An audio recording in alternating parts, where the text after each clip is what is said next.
And now I want to bring in the Democrat from Virginia, Congressman Gerry Connolly, who, as we just mentioned, was inside that room during the deposition. Congressman, thank you so much for joining us. Really appreciate it. My pleasure.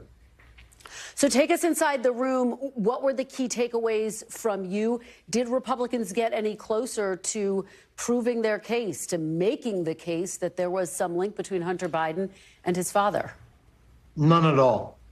And I think that's their frustration. And I was listening to your investigative reporter, and I don't know what she's talking about. I mean, you got to remember that Mr. Biden, Hunter Biden, offered our committee to testify in public.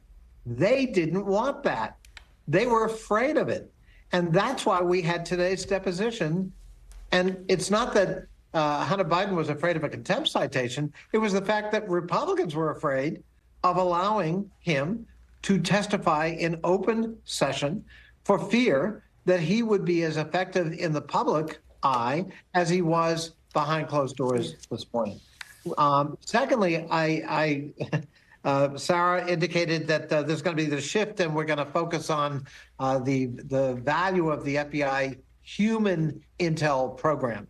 I don't think so. I think we're going to focus on the fact that the Republicans relied fundamentally on the testimony of three key witnesses, one of whom is in jail for 14 years for felonies, one of whom is now in jail at the order of a court justice for risk of fleeing for lying to the FBI and being a Russian intelligence agent. And the third is accused of being a spy for the Chinese Communist government. That's their case. And Sarah dismissed the testimony. Congressman, let me just say, we stand by Sarah's reporting. We stand by all of our reporting here at NBC. Why wouldn't there be an investigation into how this could have? I understand what you're saying, but shouldn't there be a follow-up investigation into how this could have happened? Well, I think there ought to be an investigation of how the Republican on the committee declared this a game-changing set of testimony without any due diligence, without looking at the credibility. And by the way, there were lots of warning signs, including from the Republican Senate, which warned them this was not credible testimony. They chose to ignore it. So are you getting a sense, take me inside your conversations with your Republican colleagues, are they planning to move forward? Because publicly, you hear James Comer saying, yes, he's moving forward with his investigation. He's going to call more witnesses. We don't know who those witnesses are. But privately, are any of your Republican colleagues saying anything differently to you? Is there a sense that this cannot go forward?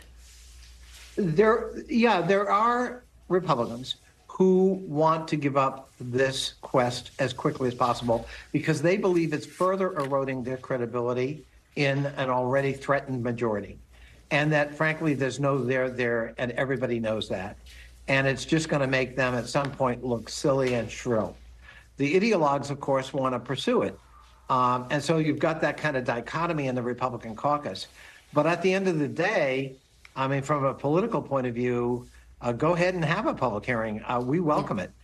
We believe that a very strong case could be made that there is absolutely no evidence or connection between the business activities of Hunter Biden and his father. Well, let me ask you, because your Democratic colleague Dan Goldman said that Hunter's former business associate said that Hunter Biden was, quote, selling the illusion of access to his father.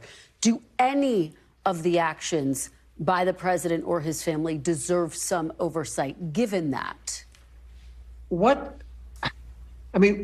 If you're the son, daughter, spouse, sibling of a president of the United States, it is unavoidable that your name has a certain cachet to it, whether you sell it or not. Did Hunter Biden, was he cognizant of that? Did he take advantage of that? I presume he did, like lots of other children of first families. Like, I don't know, pluck a name out of the hat, Jared Kushner. And so that's not a crime. And it doesn't in any way implicate the president himself. Hunter Biden was both blessed and cursed with his last name. Let's talk about the president. As we've been talking about at the top of the show, there have been some warning signs for him in Michigan last night. 13 percent of voters there voted uncommitted in the Democratic primary. Now, it's not as high of a number as it could have been. However, it's not zero. What do you make of that figure? And we should put it into historical context. There have been uncommitted votes in the past that have gotten into the double digits. For example, even former President Obama experienced that. But what do you make of what we saw in Michigan last night? I completely agree with Chuck Todd on your earlier segment. I believe this is overstated and way too much is being read into it. He got 81% of the vote. Remember, Trump got 68%. In fact, Nikki Haley, in losing badly, got twice the percentage and twice the vote of the uncommitted against Biden. So if you follow the logic that Biden's in trouble because of an uncommitted vote of 13.1%, then Trump must be in dire trouble when Nikki Haley more than doubles that. I mean, I think there's a danger of reading too much into it. I agree that, it's higher than one would like, and it's a warning sign from Michigan. And the president's going to have to address that. But I hardly think it's the end of the world, and it shouldn't diminish from the fact that he dominated the field in Michigan, the one place where people who wanted to express their opposition decided to make their stand. Let me ask you about the other really stunning news on Capitol Hill today. Of course, Leader McConnell announcing that he's going to step back from his leadership position in November. What was your reaction to that? And as we've been reporting, a whole range of factors went into that, likely from his age to, of course, his disagreements, his clashes with former President Trump, the GOP frontrunner.